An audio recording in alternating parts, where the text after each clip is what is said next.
Salut à toutes et tous, c'est Papa PC. Aujourd'hui, on met face à face deux kits de RAM DDR5 qui semblent très similaires sur le papier, mais pas forcément à l'usage. D'un côté, la Corsair Vengeance RGB DDR5 6000 MHz CL36 et de l'autre, la Crucial Pro Overclocking DDR5 6000 MHz CL36.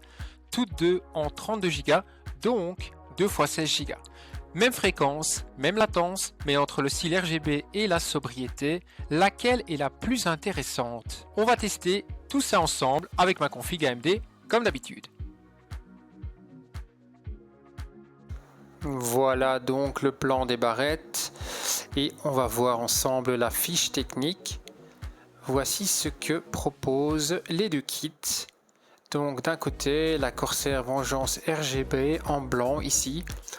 32 Go, donc deux barrettes de 16 Go, 6000 MHz en CL36 avec un dissipateur RGB personnalisable via Corsair ICU.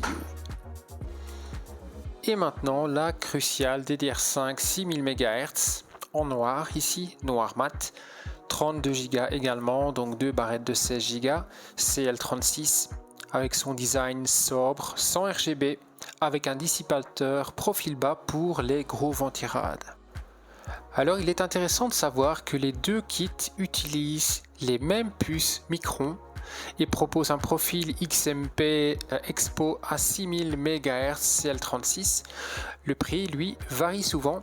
La Crucial est généralement plus abordable de 15 à 50 € selon les pays et les promos. Avant de passer au test, un petit mot sur le montage, surtout si vous venez d'une plateforme AM4. Comme je le mentionnais dans ma première vidéo à propos de la carte MSI Mag B850M, sur les anciennes cartes AM4, les slots de RAM s'ouvraient des deux côtés. Il fallait bien déclipser en haut et en bas pour insérer la barrette. Sur les cartes AM5, comme ici sur la MSI Mag B850M Mortar Wi-Fi, seule l'encoche du haut s'ouvre. Celle du bas est fixe, ce qui peut surprendre si vous n'avez pas l'habitude. Pour bien installer vos barrettes, commencez toujours par les slots A2 et B2 pour un dual channel optimal. Insérez l'extrémité fixe en premier, en bas, puis appuyez fermement en haut jusqu'au clic. Vérifiez que les barrettes sont bien à fond, les erreurs au démarrage viennent souvent de là. Petit plus, la Crucial avec son dissipateur low profile s'insère plus facilement sous les ventirades massifs.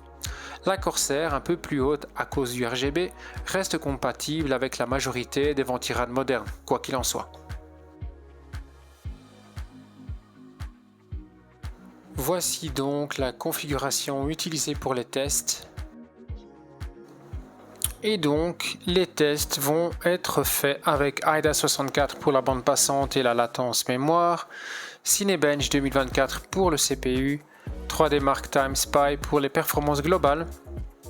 Et comme jeu, on va mettre Cyberpunk 2077, CS2 et Shadow of the Tomb Raider. On teste ici en 1080p avec détail élevé, sans FSR, DLSS pour mesurer la RAM. Voici donc le résultat et les benchmarks avec ici AIDA64 pour la RAM. On est quasiment sur la même performance des deux côtés. Écart très léger, à peine mesurable en fait. Pour Cinebench en 2024 en multicore, pareil, il y a un écart qui reste dans la marge d'erreur, donc rien de différent ici non plus. 3D Mark Time Spy, pareil, on a une différence de 50 points, donc les performances globales équivalentes une fois de plus.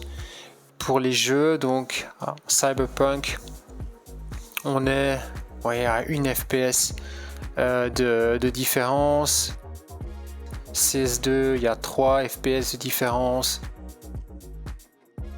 Et Shadow of the Tomb Raider, 2 FPS de différence, donc les performances sont quasiment identiques dans tous les cas. Si pour vous c'est le style, le RGB et un look travaillé, la Corsair fait le taf, mais il faut mettre un peu plus d'argent. Si vous voulez aller à l'essentiel, pas de fioritures et meilleur prix, la Crucial est une excellente affaire. Donc, ce qui différencie vraiment ces deux kits, ce sont l'apparence et le prix. La Corsair a un design RGB Premium gérable via ICU, parfait pour les setups vitrés. Elle a aussi un dissipateur un peu plus imposant, utile pour l'overclocking. La Crucial, elle, est plus discrète, passe partout et surtout moins chère. Pour les petites configs ou les boîtiers compacts, le format low profile de la Crucial est un vrai plus. Et vous êtes plutôt branché RGB ou vous privilégiez le côté sobre et efficace? Dites-moi ça en commentaire. Si la vidéo vous a plu, lâchez un pouce bleu, abonnez-vous à Papa PC et activez la cloche pour ne rien rater. À très bientôt pour un nouveau test, une nouvelle info ou pour un tuto sur la chaîne.